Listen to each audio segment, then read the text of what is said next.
몇 해 전 한국 사회에 큰 충격을 던져준 한 사건이 있었습니다. 어느 가정집에서 백골의 여중생 시신이 발견이 되었는데 범인은 놀랍게도 한 집에 살던 아버지였습니다. 딸을 훈계한다며 심한 매질을 가했고 그날 중학교 1학년생이었던 아이는 그만 사망하고 맙니다. 그리고 시신을 1년 가까이 방에 방치해 두었습니다. 그런데 더더욱 충격적인 것은 그 친아버지가 한 교회의 담임 목사이자 독일에서 박사학위까지 받은 신학대학 교수였다는 사실이었습니다. 한국 교회가 발칵 뒤집혔습니다. 목회자나 성도들의 비행을 접할 때마다 너무나 당혹스럽고 고민스럽습니다. 이런 일들을 어떻게 이해하고 설명할 수 있는가? 이런 것들을 어떻게 받아들여야 하는가 말이죠. 이 사건에 대해서 우리는 두 가지 가능성을 놓고 생각해 볼 수 있습니다. 하나는 그가 신자가 아닐 가능성입니다. 목사이면서 신학 박사이자 신학교 교수이기는 하지만 실제로는 거듭나지 않았고 참 믿음을 소유한 적이 없었을 가능성입니다. 얼마든지 그럴 수 있습니다. 그렇다고 한다면 이런 사건이 쉽게 이해되고 설명이 되죠. 거듭나지도 않았고 참 믿음이 없었으니 하나님을 두려워하지 않고 양심에 화인 맞은 자처럼 자기 마음대로 행하는 것이죠. 그런데 이렇게 설명을 해도 의문은 있습니다. 과연 그는 한 번도 예수님을 그리스도로 영접하는 기도를 해본 적이 없었을까요? 뜨겁게 기도하며 자신의 죄를 회개하고 말씀대로 살기를 결단한 적이 없을까요? 고등학교를 졸업하며 목회자로 진로를 결정했을 때 그 역시 하나님 앞에서 분명한 소명을 확인하지 않았을까요? 목사 안수를 받을 때 하나님과 교회 앞에 자신의 남은 인생을 헌신하기로 다짐하며 감격의 눈물을 흘리지 않았을까요? 유학을 마치기까지 남들보다 더 긴 시간 힘든 신학 공부에 매진하며 더욱 하나님을 의지하고 도움을 구하는 기도를 단 한 번도 드린 적이 없었을까요? 한 교회를 섬기면서 교회의 부흥과 영혼 구원을 위해 부르짖어 기도하지 않았을까요? 그에게도 이런 경험들이 있다면 과연 여기 있는 우리와 무엇이 다르고 무슨 차이가 있느냐는 겁니다. 단지 범죄의 결과만을 가지고 그가 신자가 아니었다고 말하기에는 좀처럼 풀리지 않는 질문들이 꼬리에 꼬리를 뭅니다.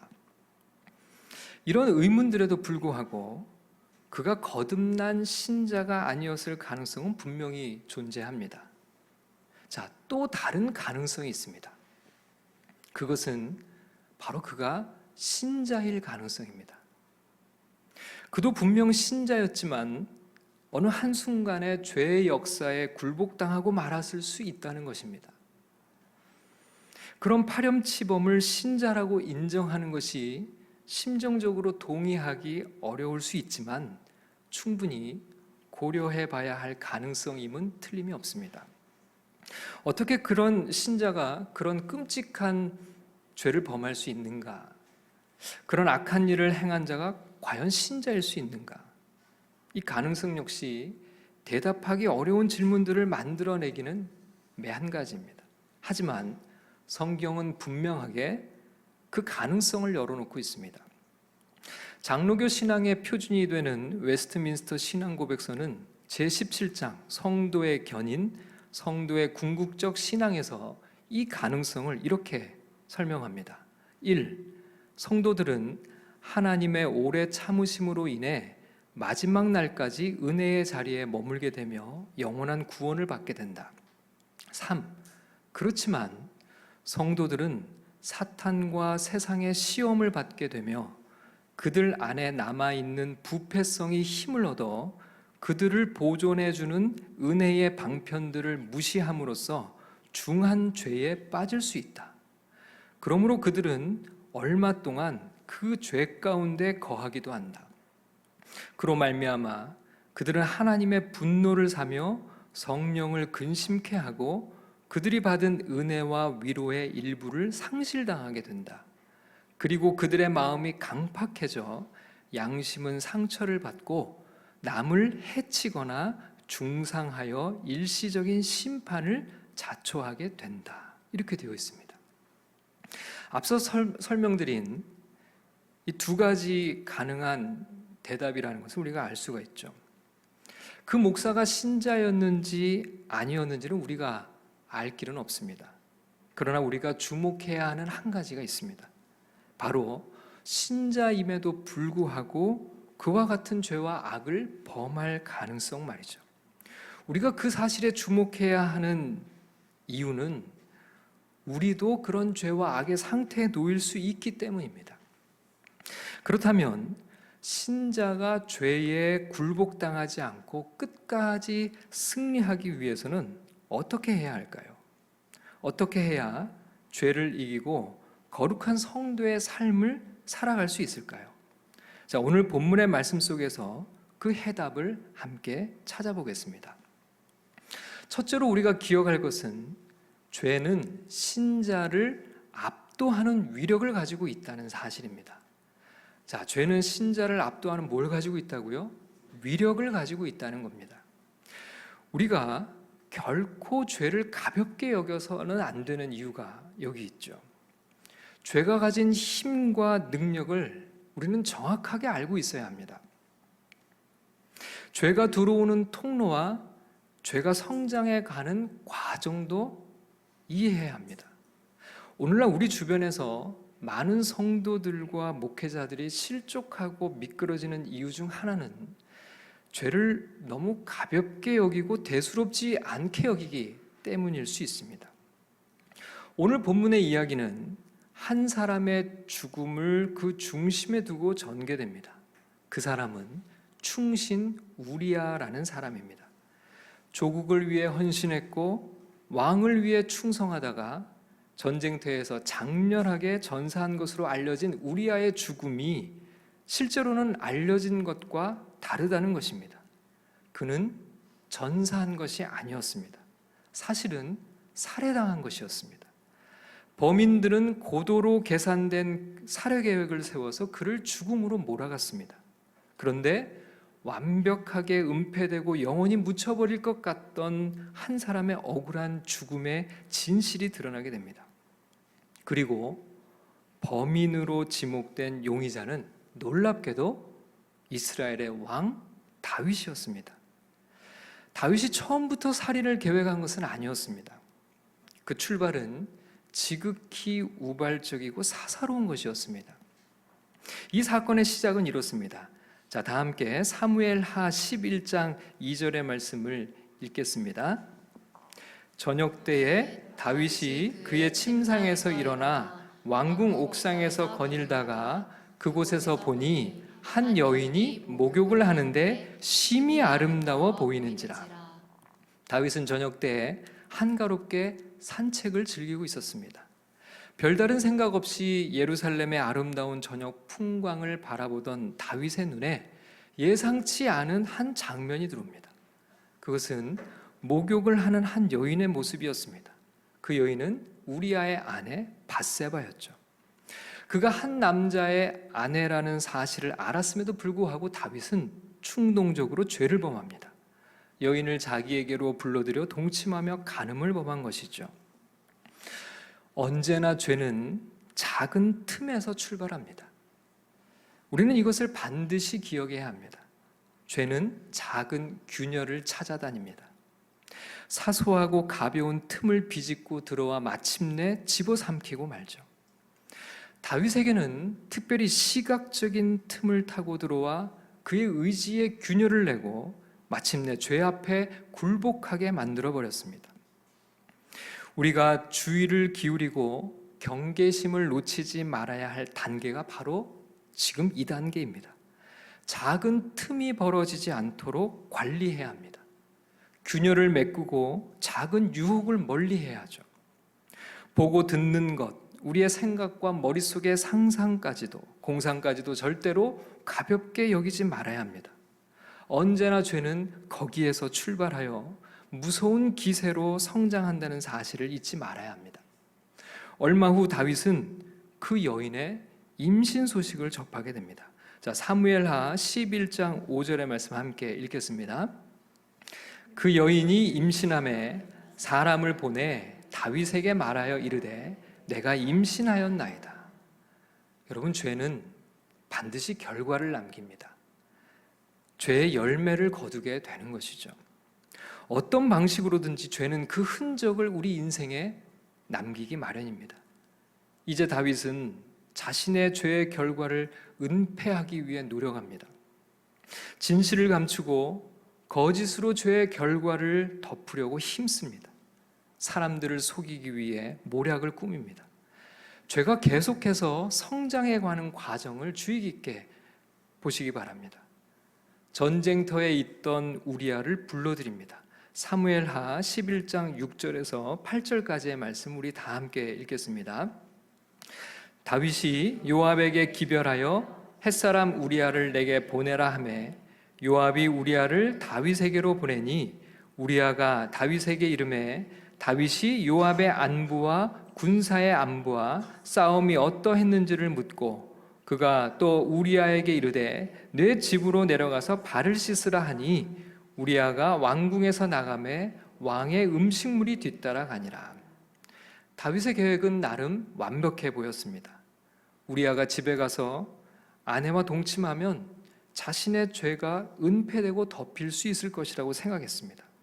그런데 다윗의 계획이 어긋납니다. 충신 우리아가 집으로 가지 않은 것입니다. 사무엘하 11장 9절의 말씀 함께 읽겠습니다. 그러나 우리아는 집으로 내려가지 아니하고 왕궁 문에서 그의 주의 모든 부하들과 더불어 잔지라. 여러분, 그가 집으로 가지 않은 이유가 뭘까요? 사무엘하 11장 10절과 11절에서 그 이유를 발견할 수 있습니다. 자, 다 함께 읽어보겠습니다. 어떤 사람이 다윗에게 아뢰되 우리아가 그의 집으로 내려가지 아니하였나이다. 다윗이 우리아에게 이르되 내가 길 갔다가 돌아온 것이 아니냐? 어찌하여 내 집으로 내려가지 아니하였느냐 하니 우리아가 다윗에게 이르되 언약궤와 이스라엘과 유다가 야영 중에 있고 내 주 요압과 내 왕의 부하들이 바깥들에 진치고 있거늘 내가 어찌 내 집으로 가서 먹고 마시고 내 처와 같이 자리이까? 내가 이 일을 행하지 아니하기로 왕의 살아계심과 왕의 혼의 살아계심을 두고 맹세하나이다 하니라. 여러분, 지금 누가 이스라엘의 왕이죠? 다윗 아닌가요? 그러나 대화의 내용을 보면 다윗이 아니라 우리아가 이스라엘의 왕 같습니다. 다윗은 오직 자신의 죄를 은폐하는 일에만 골몰하느라 전쟁 중에 있는 조국의 상황과 병사들에게도 관심이 없습니다. 그러나 충신 우리아는 전쟁터에서 치열하게 싸우는 전우들 생각에 자신만 편하게 집에 들어가 잘 수 없다고 말합니다. 여러분, 골리앗 앞에 선 다윗을 기억하십니까? 다윗이 블레셋 사람에게 이르되 너는 칼과 단창으로 내게 나아오거니와 나는 만군의 여호와의 이름 곧 내가 모욕하는 이스라엘 군대의 하나님의 이름으로 내게 나아가노라. 또 여호와의 구원하심이 칼과 창에 있지 아니함을 이 무리에게 알게 하느라. 전쟁은 여호와께 속한 것인지 그가 너희를 우리 손에 넘기시리라. 여러분, 하나님의 영광을 위해서, 조국 이스라엘을 위해서 그토록 용맹스럽고 신실했던 다윗을 지금은 찾아볼 수가 없습니다. 지금 다윗은 온통 자신의 치부를 가리는 데만 혈안이 되어 있습니다. 죄는 자신의 본분을 망각하게 만듭니다. 작은 틈에서 시작된 죄가 다윗의 의지에 균열을 냈을 뿐만 아니라 그의 이성마저 집어 삼켜버리고 말았습니다. 지금 이 순간만큼 더 이상 다윗은 이스라엘의 왕이라고 할 수가 없습니다. 죄는 자신의 본분을 잊게 만들고 있어야 할 자리를 이탈하게 만들어 버리는 것이죠.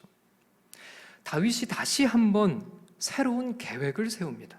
이번에는 우리아의 의지를 꺾기 위해 술을 먹입니다. 자, 사무엘하 11장 13절을 함께 읽겠습니다. 다윗이 그를 불러서 그로 그 앞에서 먹고 마시고 취하게 하니 저녁 때 그가 나가서 그의 주의 부하들과 더불어 침상에 눕고 그의 집으로 내려가지 아니하니라. 그러나 이번에도 계획은 실패하고 맙니다. 우리아는 술에 취해서도 집으로 가지 않았습니다. 그러나 다윗은 술에 취한 것이 아니라 죄에 취했습니다. 성도가 성령에 취하지 않고 죄에 취하면 어떤 모양으로 살아가는지를 볼 수 있죠. 드디어 다윗은 살인을 계획합니다. 오늘 본문 14절과 15절의 말씀입니다. 우리 다 함께 읽겠습니다. 아침이 되매 다윗이 편지를 써서 우리아의 손에 들려 요압에게 보내니 그 편지에 써서 이르기를 너희가 우리아를 맹렬한 싸움에 앞세워 두고 너희는 뒤로 물러가서 그로 맞아 죽게 하라 하였더라. 여러분, 지금 이것이 누구의 말입니까? 다윗의 말이죠. 다윗은 우리아를 죽일 계획을 세웠습니다. 오직 자신의 더러운 죄를 가리기 위해 사람의 생명을 빼앗을 생각까지 품고 있는 것이죠. 충신 우리아는 그 사실도 모른 채 자신을 죽음으로 몰아갈 운명이 담긴 편지를 손에 들고 전쟁터로 돌아갑니다. 다윗은 전쟁터의 군사령관 요압에게 지시해서 우리아를 고의적으로 죽음에 이를 수 있는 작전을 짜서 적진에서 적의 활에 맞아 죽게 만듭니다. 여러분, 죄에는 브레이크가 없습니다. 죄가 단숨에 다윗을 집어 삼키는 것을 보십시오. 작은 틈에서 시작된 죄가 이제는 사람을 죽이는 데까지 나아갑니다. 죄는 죄를 끊임없이 확대 재생산해냅니다. 지금 이 순간 이스라엘의 최대의 적은 바로 죄에 빠진 이스라엘의 왕 다윗입니다. 너무나 충성스러운 신하를 오직 자신의 사사로운 죄를 은폐하기 위해 죽음으로 몰아가는 왕 다윗이야말로 이스라엘의 역적이요 반역자가 아닐 수가 없죠. 우리아에 대한 살해 계획이 성공합니다. 군사령관 요압은 우리아의 살해 계획이 성공했고 계획대로 죽었음을 다윗 왕에게 보고합니다. 그 보고를 받은 다윗이 대단히 만족해합니다. 자, 오늘 본문 25절을 함께 읽겠습니다.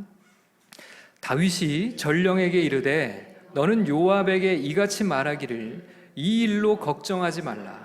칼은 이 사람이나 저 사람이나 삼키느니라. 그 성을 향하여 더욱 힘써 싸워 함락시키라 하여 너는 그를 담대하게 하라 하니라. 한 사람의 생명과 인생을 짓밟고 죽음에 이르게 한 다윗이 그의 살인 계획이 성공했다는 소식을 접하고서는 기뻐하며 만족스럽게 여기고 말하는 것이죠. 그의 감정은 죄의 세력에 완전히 점령당하고 말았습니다. 작은 틈에서 시작된 죄가 다윗의 의지에 균열을 내더니 이성을 마비시키고 그 다음에는 그의 감정마저도 집어삼킨 것을 보게 됩니다.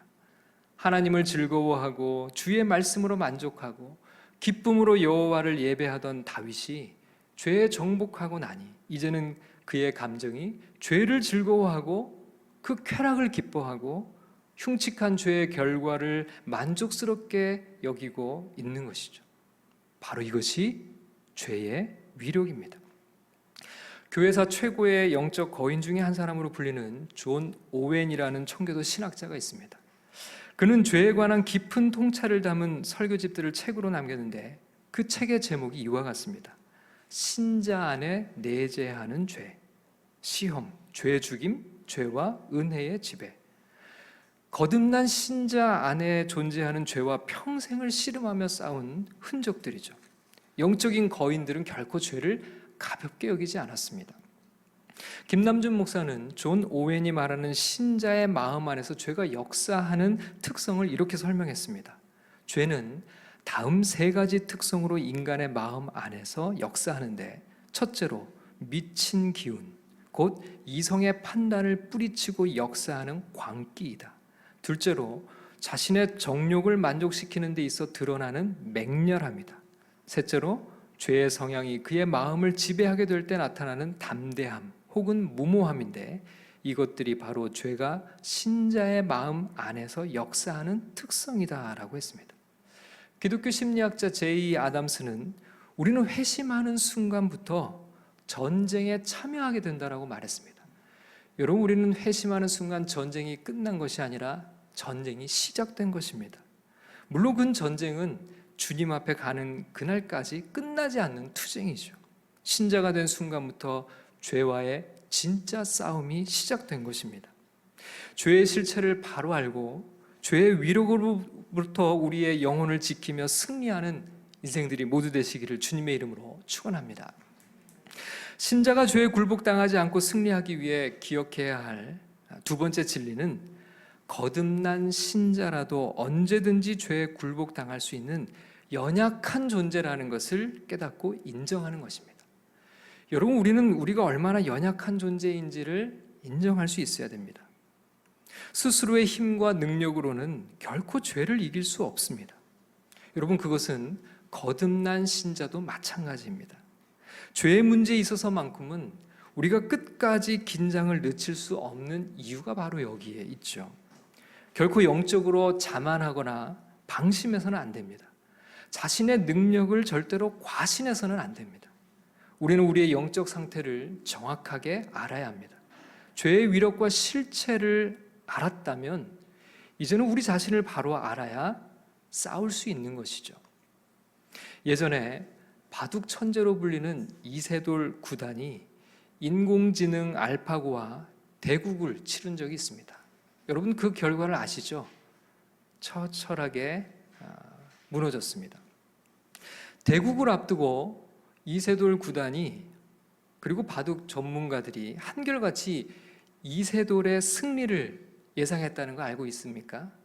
당시 신문 기사를 제가 조금 읽어보겠습니다. 이세돌 구단 역시 알파고가 많은 업데이트가 이루어졌겠지만 분명 나와 대국하는 것은 무리가 있을 것이다. 알파고의 기력은 3단 전후로 본다. 방심하진 않겠지만 내가 이길 수 있다. 5전 전승이냐 4승 1패냐가 중요하다고 자신감을 보였다.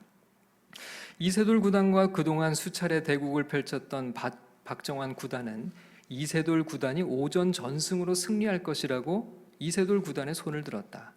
각각 중국과 일본 바둑을 대표하는 커제 구단, 아야마 유타 구단 역시 이세돌 구단의 완승을 점쳤다. 그러나 그 결과는 어떻습니까? 그들은 알파고의 실력을 몰랐고 이세돌의 실력을 과신했습니다.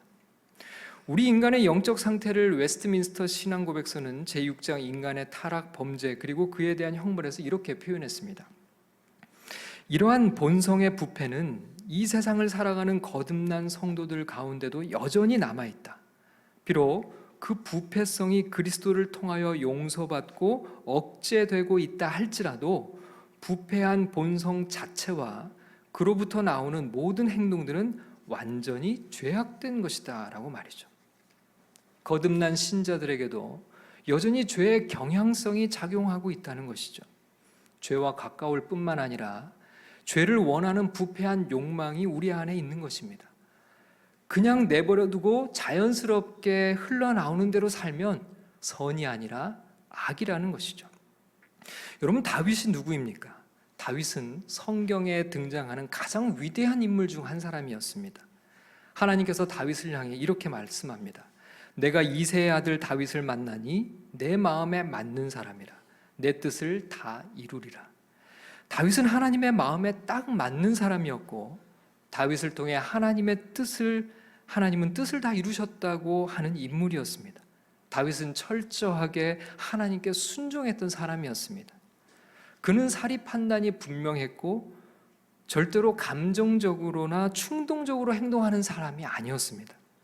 오랜 기간 동안 자신을 죽이고자 했던 사울왕을 단칼에 제거할 수 있는 절호의 기회가 왔을 때조차도 하나님께서 기름 부은 주신 자를 죽일 수 없다며 살려보냈던 사람이 바로 다윗이었습니다.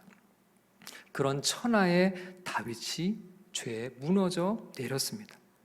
앞서 소개했던 청교도 신학자 존 오웬의 성화론을 연구했던 김남준 목사가 이렇게 말합니다. 존 오웬의 성화론의 강조점은 이러한 죄의 역사하는 작용을 인간 스스로의 힘으로 다룰 수 없다는 것이다.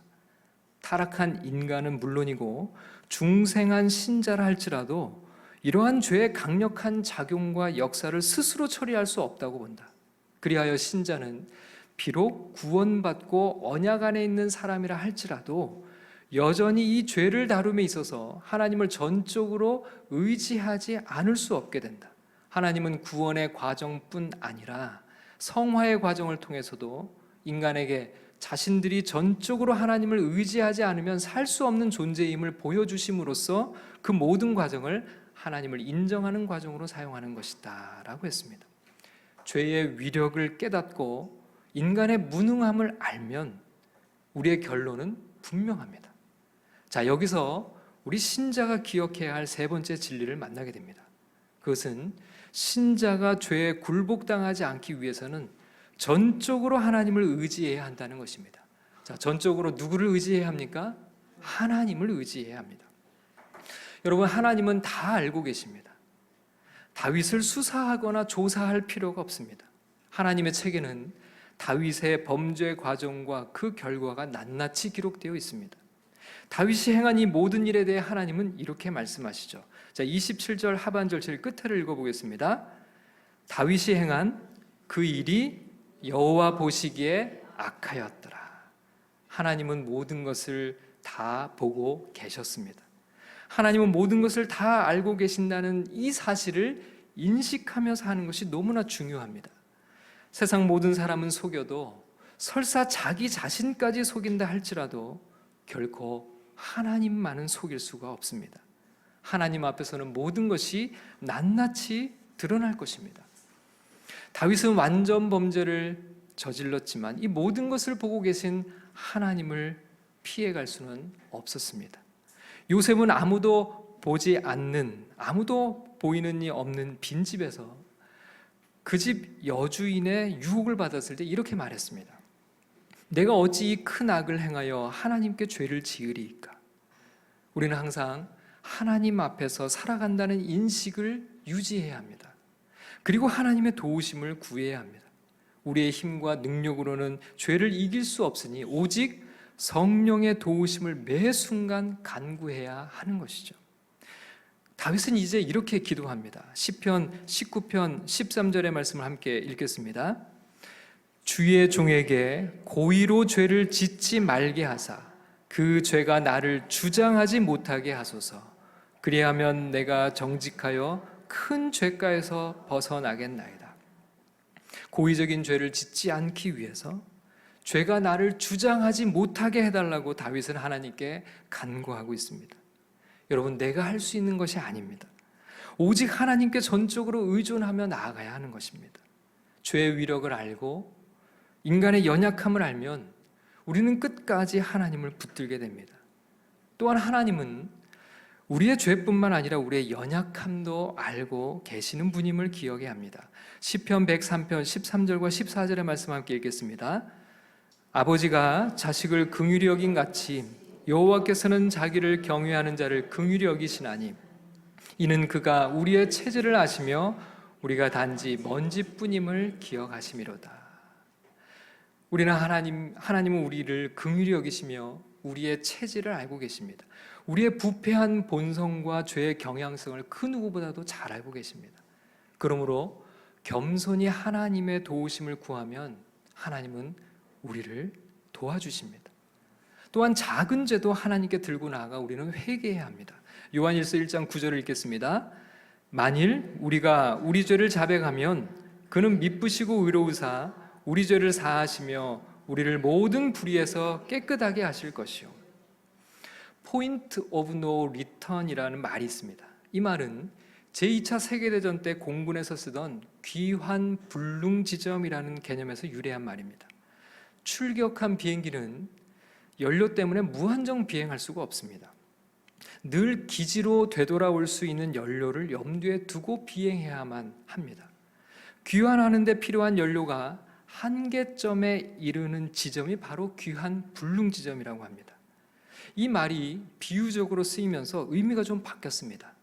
포인트 오브 노 리턴은 이제 다시 돌이켜 돌아오는 것이 불가능해져서 기존에 가던 길을 계속 갈 수밖에 없는 지점. 비록 그 길로 계속 가면 큰 희생이 따를 수도 있고 위험할 수도 있지만 일단 그 지점을 지나는 순간 앞으로 갈 수밖에 없도록 하는 지점이 바로 포인트 오브 노 리턴입니다. 여러분, 그러나 하나님 앞에서만큼은 어떤 죄도 되돌아올 수 없는 귀한 불능 지점은 없습니다. 어디서든지 회개하고 돌이키면 하나님은 당신의 은혜로 우리를 감싸 안으사 우리의 무사귀환을 이루어 주실 것입니다. 오직 하나님만이 우리를 거룩에 이르게 하시는 유일한 길임을 우리는 잊어서는 안 되는 것이죠. 우리는 주님 앞에 가는 그날까지 끝없는 죄와의 투쟁 속에 살아가고 있습니다. 죄의 위력은 대단하고 우리는 나약하기 그지없습니다. 그러나 우리에게는 누가 계십니까? 우리를 사랑하시는 하나님이 계십니다. 우리를 사랑하사 모든 것을 다 내어주신 하늘 아버지가 계십니다. 하나님만을 전적으로 의지함으로 죄를 이기고 영적으로 승리를 선포하며 나아가는 우리 새로운 교회 모든 믿음의 전사들이 되시기를 주님의 이름으로 축원합니다.